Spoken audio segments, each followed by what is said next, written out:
Perfect. Happy to start when you're ready.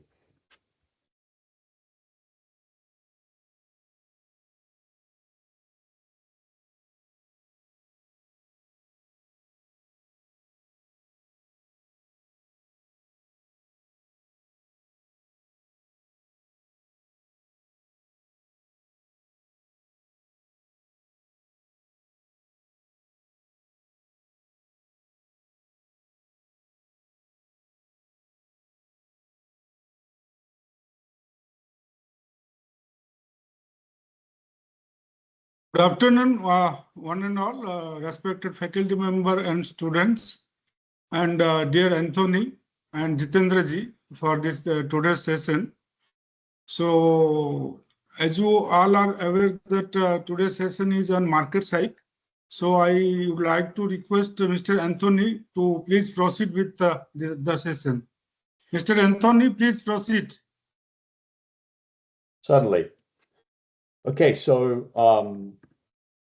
this Institute of Management is subscribed to certain data sets that are produced by MarketPsych. So I think the goal of this session is to give an overview of how this data set is constructed, what it represents, and some existing research performed with this data set.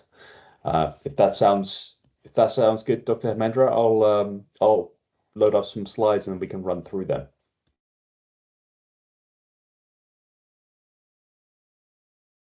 Perfect. Okay. Well, I'm going to share my screen and we can dive into this content that you have access to. The content is called the MarketPsych Analytics. They've been running, being produced for a very long time, since around 2011. At this institute, you have access to our currencies, our countries, and I believe our country markets data. So what you'll discover is how this data is produced per currency or per country and the data points you can extract. So let's see. Just to give you a short background about the MarketPsych company, we've been running this data set since 2012. There are over 100 academic papers supporting the data set. It's used by professional, quantitative, systematic asset managers in clients from clients in over 25 countries, anywhere from huge pension funds who are trying to forecast markets 1 year into the future, all the way down to high frequency traders who are trading intraday with this data.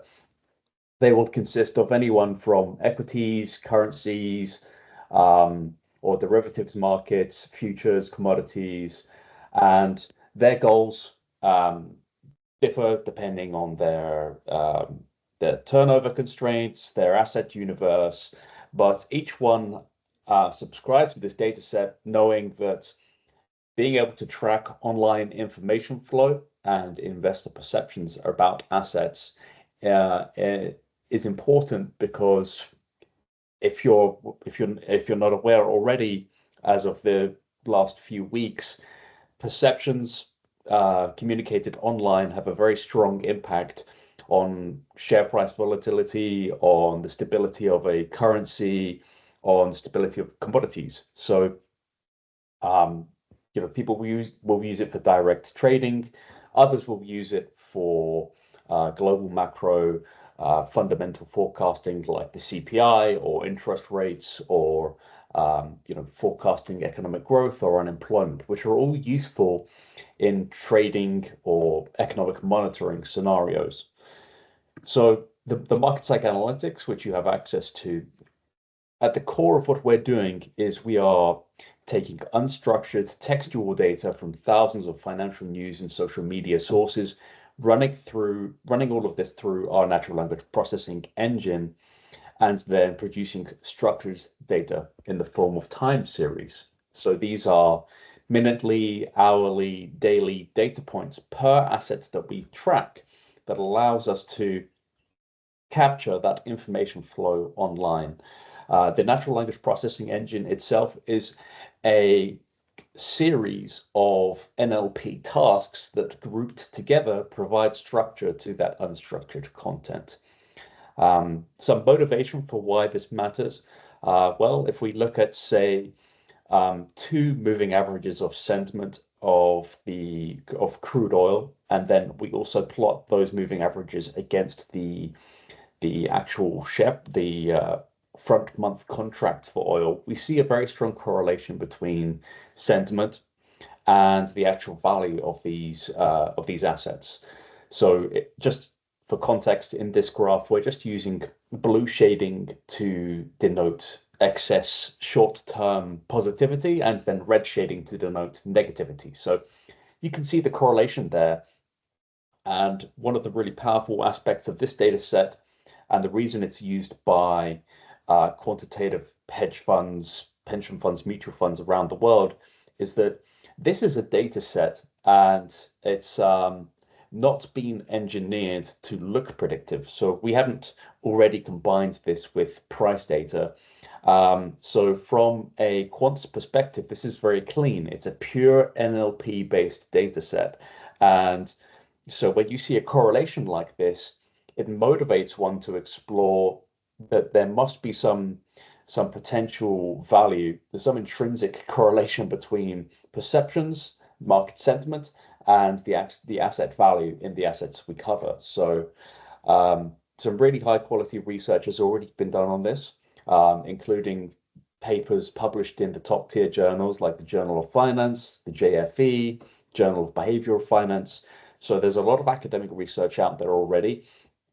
And should you wish to kind of springboard from that research into an area you wish to explore yourself, we'll be happy to support that. We can obviously provide support in terms of recommending papers for you to investigate and then, develop theories on top of yourself. So we're quite happy with supporting you in that regard.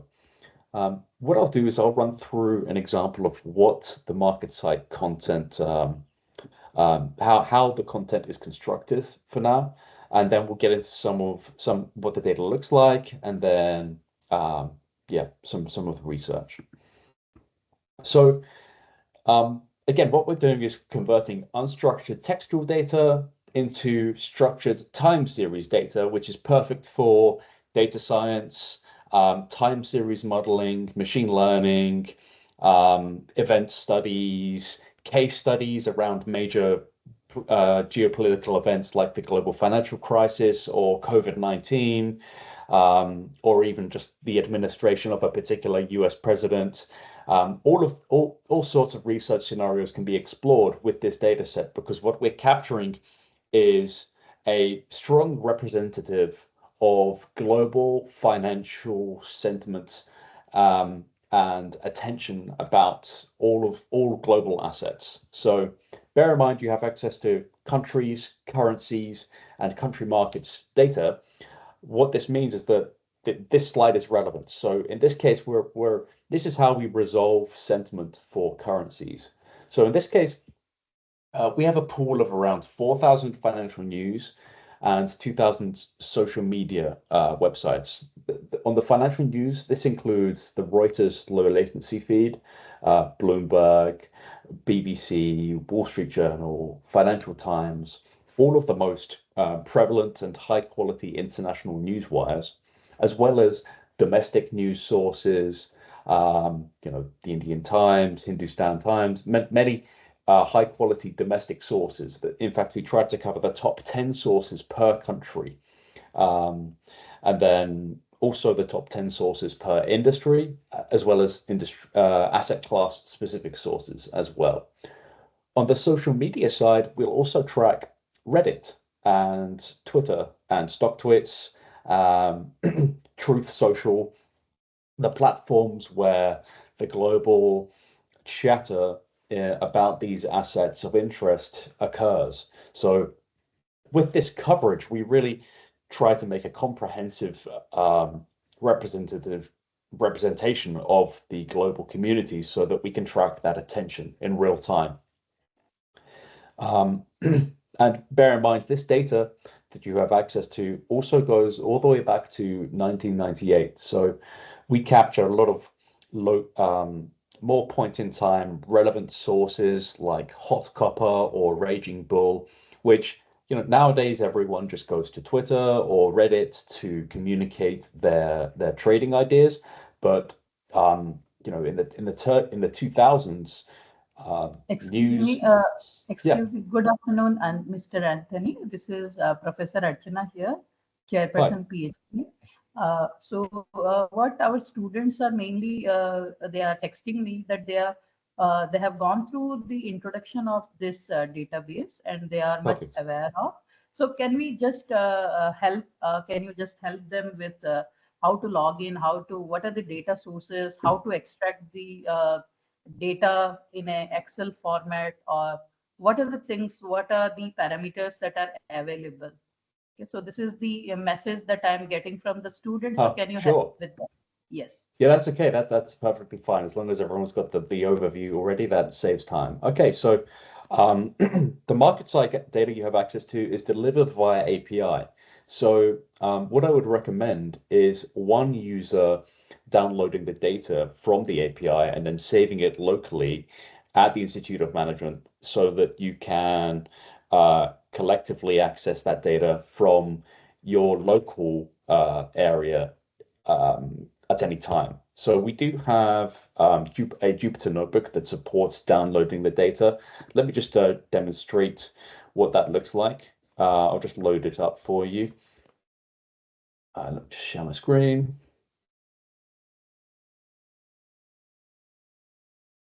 Here we go. So this is us, for instance, pulling in the data using the API. So in this case, we're just using Python, a Jupyter notebook. We're specifying an API key. These are all the asset classes we cover. You have access to, I believe, countries, country markets, and currencies. So basically each data set has a different set of variables available. For currencies, there are general scores we provide for every asset class, like sentiment, positive and negative, and then there are some asset class specific scores, such as for currencies, things like carry trade or currency peg instability.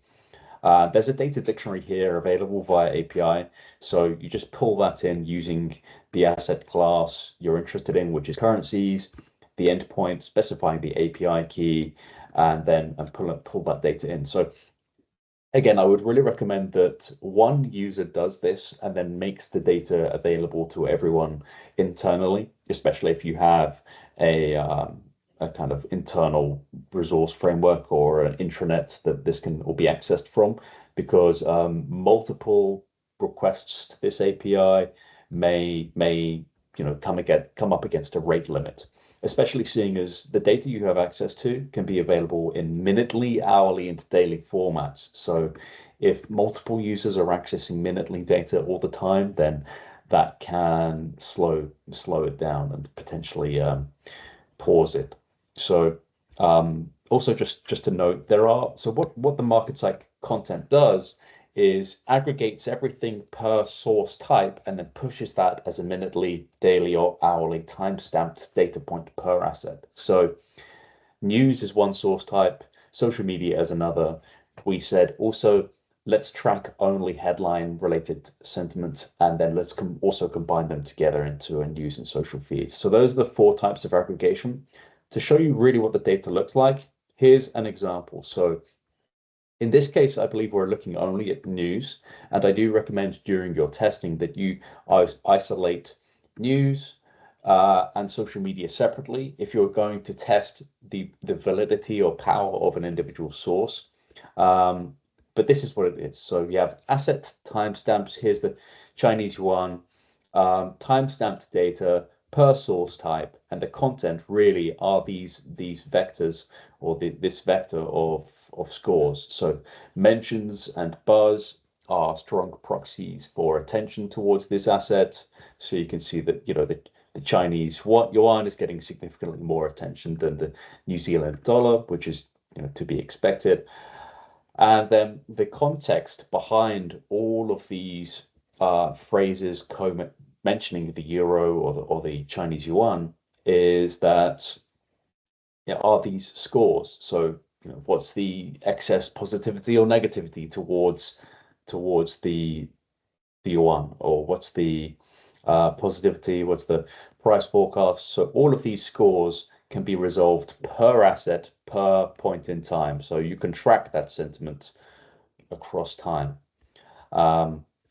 So this is what the data looks like. There are quite a few scores, in fact. There is a resource guide we have available to you as well. So we can actually head to that. Just go to the app. With your login credentials, which I'll make sure are circulated at the end of this meeting, but your login credentials on the analytics tab from this MarketPsych application, which is marketpsych.com/app. I think currently without logging in, you'll have access to the start pages, the markets pages, and the analytics page. I'll make sure that those credentials are circulated so they can access this. But if we go down to, say, the user guide, you'll find a complete kind of overview of the data here, including, say, currency specific scores. So you can track, for instance, fear references to currencies or other emotions like gloom and stress, and then contextual references like volatility or price forecast. So this is quite a comprehensive overview within this document.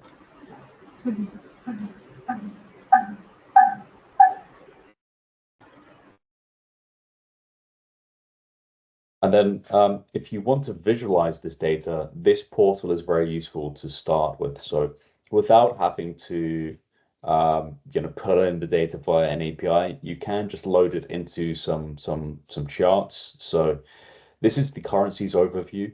I'll just mention we obviously have countries and country markets as well.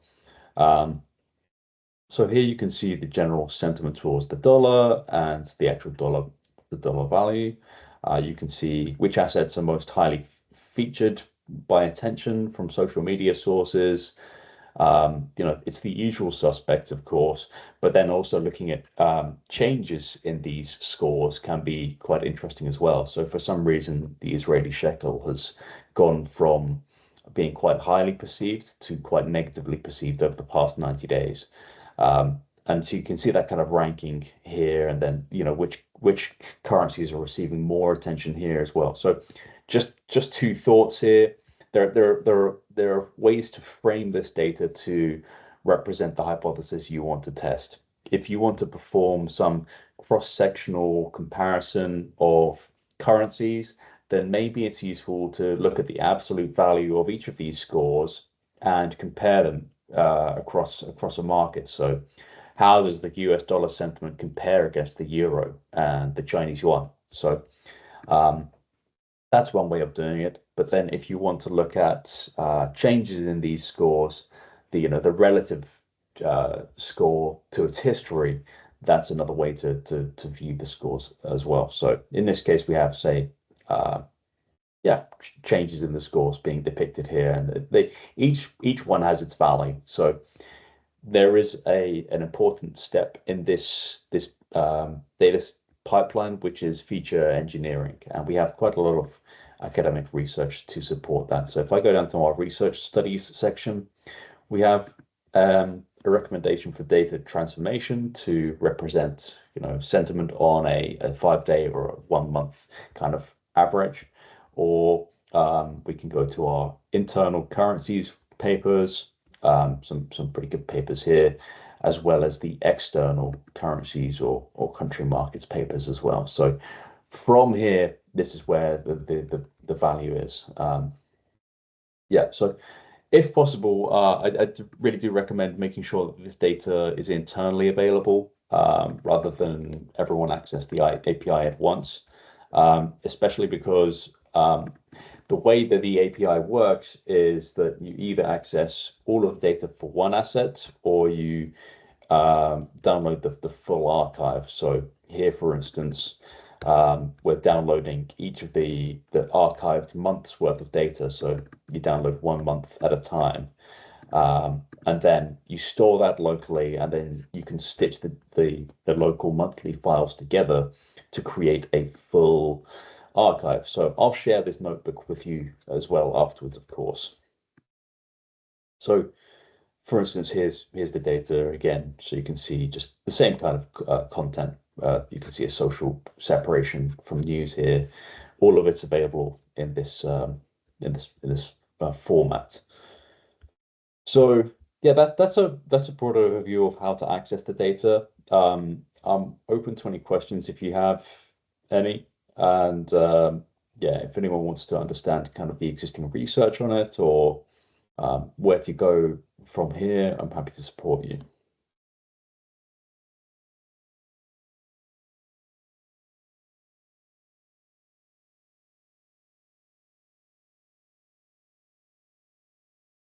Oh, feel free to just speak up, Prasad.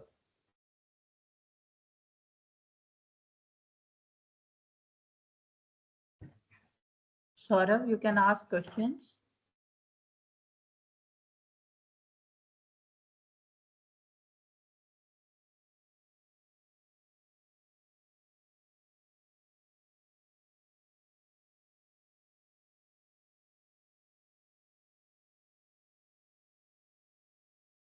Yeah, let me see.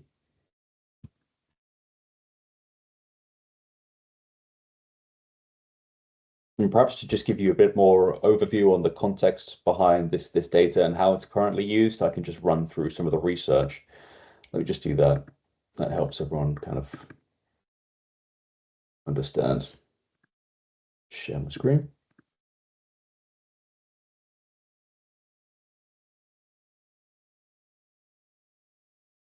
Second. Share. There we go. So yeah, for instance, here's that price forecast index for the euro versus the dollar. Just two moving it. So this is showing how, it's somewhat correlated. And then, if you want to perform some analysis as to whether it provides any leading value rather than just a lagging value, that's something that obviously from a practical perspective in the real, in quantitative asset managers, they like to establish, of course. So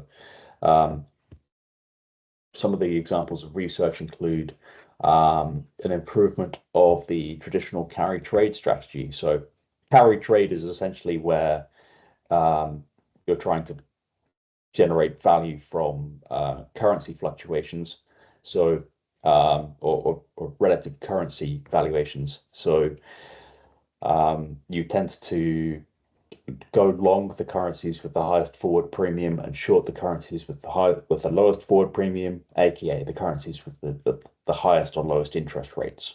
And in doing so, you expect that currencies with higher interest rates are going to increase in value. So that strategy has not worked well over the last 10 or 15 years. So the way we've improved it is by instead of going long the currencies with the highest forward premium, we go long the currencies with the highest country's fear. So, a currency belongs to a current country or region. You go long instead the currencies with the highest fear because there's an association of fear, association of risk with that fear, and then there should be some premium to holding currencies with the high fear. So this is one of the papers that demonstrates value in currencies. This was written by my colleague Tiago, actually, in 2020. We also have some examples from external academics demonstrating that beyond the traditional currency fundamentals, media tone from this data set, the MarketPsych analytics, is a strong predictor of excess returns for currencies. So in this paper, actually, they get a really high out of sample R squared value. So it's about 9%, which is very strong for currencies or just finance in general. So that's the currencies. examples. You also have access to, for instance, all of these scores for countries. So there are some agricultural or weather-related scores here. You have political and social scores. So you can see things like tariffs, trade war, political sentiment. And then you also have these economic scores, which are quite interesting. So things like inflation, inflation forecast, investment flows, economic growth. So these are country specific, available per country per point of time. And the way some of these scores are used, well, for instance, we actually wrote a quite simple internal paper on CPI nowcasting. Everyone wants to understand where is inflation today instead of waiting for the broadcast, the official broadcast. So we have this inflation forecast score, very tightly correlates to the actual CPI broadcast. So you can see that's the score in this first chart and the CPI in the second chart. The question is, how can this score be used to nowcast the CPI? Well, you can fit this score into a simple time series model, like a seasonal time series ARIMA model with exogenous factors, and it is quite accurate at actually nowcasting the CPI. In fact, when we try and bear in mind this is a very underfit modeling scenario, so we have not optimized and overfit to the data. We just said, hey, let's use a very simple time series model. This process achieves about a 30% tighter fit to the actual CPI broadcasts than the consensus estimates, which come from expert opinion polls. So the consensus of news and social media trying to nowcast or forecast CPI is more accurate than the industry experts. I think you also have access to the country markets data. So all of this is included. You have bond sentiment, bond trust, interest rate forecast, stock index sentiment, and these are quite useful as well. So these are useful for, say, intraday or daily stock market forecasting or directional bond predictions. There's a lot to play around with in this data. Just to give you an idea, again on the global macro side, on the macro fundamental side, this is the inflation forecast index. And what we've done is we've standardized it. You've performed some rolling standardization, just so that we can say, well, how much has it changed today versus prior days? And in this case, you do see the data go back to 1968, but we only publish the data, make it available from 1998 onwards, which in this example, it takes quite a long time for a major recession to occur. So we wanted to increase the sample size just to see if there's a correlation there. I think some of our content is coming from some optical character recognition, OCR, on newspaper archives, which is why we can go back to 1968. I think technically we have data back to something like 1850 or something. So some really long time series there, but you can see every time that this economic growth indicator dips, say below one standard deviation of what's normal, it's always associated with a GDP or Fed-based recession for the US, and that could also be explored in other countries as well. So there's a lot of low hanging fruit here to ingest and build research hypotheses from. We know that this data is very accurate when it comes to global macro. And just for perspective, Deutsche Bank actually published a paper internally to their very large client base and said, let's do a full evaluation of this MarketPsych data versus 12 other sentiment data sets. And they found that this data set was best in class for currency, commodity, and fixed income forecasting, anywhere from 1 day up to 20 days into the future, which was the scope of their test. So we can certainly support all of your inquiries with questions around papers. You can look through the web application as well to see if there are any papers that match what you might be interested in. But yeah, that's the broad overview of the data set, and I'll be happy to support any questions you have. You can send them to me now or through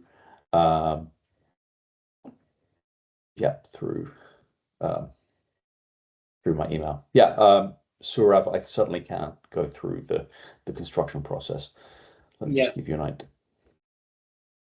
Yeah, so we'll pull in a headline like "The Euro slips as Greek deal talks continue." This will come from the Wall Street Journal. Bear in mind, we're along with all the source filtering, we are also doing bot detection. So say, for instance, if someone hasn't slept for 30 hours and they're posting every hour, then we remove them from the feed because that's obviously a robot, and even if it were a human, it's probably pretty low quality content at hour 30 onwards. So that's removed, and then we do despamming across sources as well. So if the same content is published everywhere and it has like a 98% similarity, then obviously it's just an article that's been spammed everywhere, so it's removed from the feed. So what we'll do is we'll pull in a headline and the article body, of course, and we'll identify the entities like the euro and Greece being mentioned in the headline. And then at MarketPsych, we have a very large hierarchy of concepts, a taxonomy.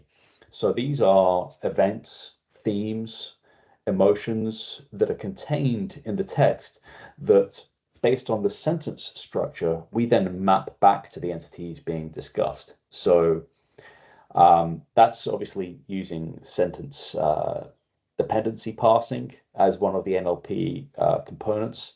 There is obviously a layer of topic modeling going on here, and bearing in mind that, this hierarchy of concepts is about 4,000 large. So working with that volume of data is a bit overwhelming. So what we do is we group them in these themes into overarching concepts. So for instance, the sentiment is a composition of all positive concepts, subtracting all negative concepts for that asset. And then all of those other scores you saw. So currency peg instability will include all references to a stable currency peg, and then subtract out all references to fluctuations or volatility in the central bank's ability to keep that stable. So yeah, it's a comprehensive overview, and we'll do that. Yes, I have one question related to the data on social media. So nowadays I've been seeing on Twitter, so you are pulling data from Twitter as well, right? Yeah. So in Twitter, if you see and go on the trending what's a hashtag is going on, there are, if you open that trending web page, you'll find there are multiple posts or users tweet about a lot of other things, but they also use hashtag of different topics. So for example, if you take into account the Trump trade tariff war, they use that hashtag of trade tariff war, but the post is totally irrelevant to trade tariff war. Yeah. Do you consider that as well? Yeah, we have layers of topic labeling on the document level. So we'll look at the tweet and say, this is related to fashion or sports, and so that content will be filtered out, and that won't generate these scores. Okay, and another question related to YouTube. So do you also collect data from YouTube videos, or do you analyze some pictures available on the social media or newspapers? We don't analyze images or transcripts from YouTube videos, so that's not part of this feed. Yeah, I know there are resources out there that do that, but in this case, this is not that type of feed. Yeah. Okay. And a question recent event related to Trump trade war and the tariff, that is a reciprocal tariff going on. So I hope this data also consider that all the news and information related to trade and tariff war going on around the world right now. Oh, absolutely. Let me give you an example. We have so this is a chart of the Chinese yuan sentiment during Trump's first presidency. And so the blue line is the spot rate for the yuan against the dollar. And so when it's high, the yuan is strong. When it's low, the yuan is weak against the dollar. What we've just plotted also are those two moving averages of sentiment. So kind of green or bluish when it's positive and red when it's negative. What we're showing is that, well, during Trump's first year of his presidency, the trade with China was actually really good. This was back in 2017. Year two, he tweets out he's going to impose some safeguard tariffs on a select Chinese goods. China quickly retaliates, says, "Hey, we're going to impose tariffs on US goods," and then it blows out into a full-scale trade war. That's why the sentiment dips really sharply there, and then eventually the yuan strength dips as well. Then, coming up to US midterm elections, Trump tweets out that trade talks with China are 90% done. So strength returns, and then he just chooses to change the narrative again and says that actually let's reignite this trade war. We don't want to do business with China. So it's very accurate at capturing of course, we track the individual tweet from, or the individual Truth Social post from the leader, but we'll also track the virality of how that message is reposted on that social media platform, other social media platforms, news media as well, so that we can capture how much validity this narrative really has. Because if you think about it, Trump actually tweets out about 8 times every day. There's no way that every single one of his tweets has the same value. So being able to capture the response and the attention around particular narratives and events really tells you, which points in time, which tweets to pay attention to. So that's embedded in this data set. Yeah, thanks, Anthony. Another question just came to my mind, that the sentiment analysis or the LLMs that you're using at MarketPsych. Not sure what large language model you're using, but I'm curious. For example, if Trump is tweeting something or posting something on Truth Social that has more or higher impact on the economy, as compared to someone like me, who's a naive and posting something on Twitter or maybe some other social media. So does LLM also take care of the fact that who's posting or weightage the part? Well, just going back to what we just mentioned, it's really it won't be that the task of trying to determine what's important and what isn't is usually not done by the large language model. That would come from a separate stage. For instance, if Trump's tweeting out 8 times a day, you can't simply say, well, Trump should be 50% weighted of all of the social media content into the feed. Because then he'll tweet out something completely irrelevant and perhaps humorous or as a joke, but that will count as quite a significant volume of noise in the feed. Instead, what we do is allow the volume of content to weight the scores. So it's really volume based, all of these scores. So everyone is treated the same, but when a major event happens, everyone starts talking, there's a huge amount of attention, and then a consensus of opinion is formed, and that's what's being captured. So you can tweet out if you want to. I don't think it will affect the scores too much, unless if you're a global leader and your followers realize that it's important and what you're saying is important, and they retweet it, and then other social media platforms pick this up, news media picks it up, and you have that level of power. And then on large language models, technically this version of the data you have access to does not use large language models. It's a traditional natural language processing engine. So all of these bare verbs, economic uncertainty concepts are hand constructed, and the scores you have access to for countries, currencies, commodities are, sorry, not commodities, are handcrafted. So there are some real positives to doing that. One of them being that, well, suppose you have a large language model, your large language model has been trained on a huge corpus of text. The corpus of text runs from, say, 1998 to 2025, and say across the corpus of text. Bear in mind, this is, to have that volume of data, it's quite difficult to train a model on that size. For instance, we have about 2 million news articles, posts, tweets come in a day to MarketPsych. So there's a lot of content coming through. No one really has the resources to train a model, especially if they're not even fine-tuning, they're just starting, training a base model. No one has the resources to train it on all of that data. Regardless, suppose you do have the resources, your model is going to see that, a lot of documents have the word COVID-19 in them, and they've been labeled as negative documents, or sentences have been labeled negative. Well, so your vector model, which is a large language model, is going to train and associate negative concepts with COVID-19, and then when COVID 2026 happens, or COVID, the latest virus gets released, or accidentally gets released, that model's not going to generalize well to the unseen data, to the new concept. So with this hand-built constructed approach, in contrast, we have created sufficiently abstract and generalizable terms so that we're not looking for the word COVID-19, we're looking for the word coronavirus, which is a category of diseases.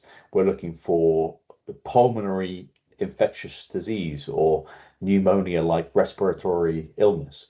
So nothing too specific that the model won't understand a new version of that category. So that's what we're going for, and quants like that because they like to know that, well, the methodology you've built for your historical data matches the live data, so that there's no possibility that it performs poorly and the data properties are different at different points in time. Everyone wants stationary, high quality data, right? So that's what we're going for here. Thanks, Anthony. Thank you for your questions. They're really good. All right. I'm Dr. Payal here. Thanks for the presentation. Let me just turn the video on since you're also on video. Yeah, so my question is that, do you have any databases from India? So especially any databases that talk about the policy rates of India, especially the ones by financial institutions, RBI, and any data on ESG, any financial data on ESG. Do you have all of that? So that's one of my first queries. The second thing I want to ask is regarding the reliability of data you're collecting from Twitter, because for sentiment analysis, when you are collecting data from Twitter, you need to clean it up. And generally you use some API to clean up that data because of some credibility issues. So are you doing that on your end? Or because there are a lot of bots. So you said that you are collecting selected tweets from celebrities. So how do you go about cleaning that data? Thanks. Yeah, so I'll leave the question on content available additional to the MarketPsych content to Jitendra from LSEG. I work at MarketPsych. We are exclusively provide our content through LSEG, but we don't look at databases from financial institutions, or we do publish ESG data, but for instance, our ESG data is collected from global news and social media. That's really the primary source of all of our content, rather than typical ESG data, which is, company self-reported, where they have a public mandate because they're a publicly traded company and they wish to fill out that data on, say, cubic meters of carbon dioxide output per year, right? So ours is more, let's track any controversy about that company in the media. Maybe there's a management or a corruption controversy. That's not really going to be reported by these companies, or if they do, it will be very slow. All of our ESG data is kind of live point in time, and we can demonstrate that as well. But yeah, I think Jitendra may also be able to point you towards more kind of databases from financial institutions, maybe something like brokerage research. That's not in this feed. Brokerage research is typically quite much more on the supply sell side research. So it's more. Yeah, I'm not sure about its availability for research through academic institutions, but I'm sure Jitendra can fill you in. On the topic of quality coming from Twitter, of course, it's questionable as a source. We actually have, we know that during COVID-19, about 75% of all tweets about COVID-19 were written by bots. So it's a questionable quality of source. So we do a lot of things. We do bot detection. So we filter out robots. We do despamming across sources, including in the same source. So if the same message is being reposted and spammed, then obviously perhaps there's some kind of like pump and dump scheme or disinformation campaign going on. So we'll remove that content from the feed or block that content from entering the feed. And then we typically follow a pool of around 2,000 investment professionals with this feed. So we track all of their content. That pool is maintained across time. And then we also follow we consume all of the content that those investment professionals are following as well. So all the global leaders and then finance professionals. And that ends up being quite a good representative base of the finance community on Twitter.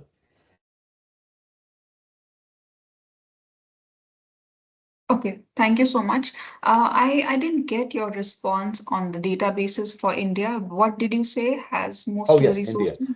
Well, most of our content that's, say, for instance, if you're trying to track the CPI or any Indian asset like the market, all of our content comes from news and social media. And we do have lots of India-specific sources. In fact, we have a really high coverage of Indian news sources. So Hindustan Times.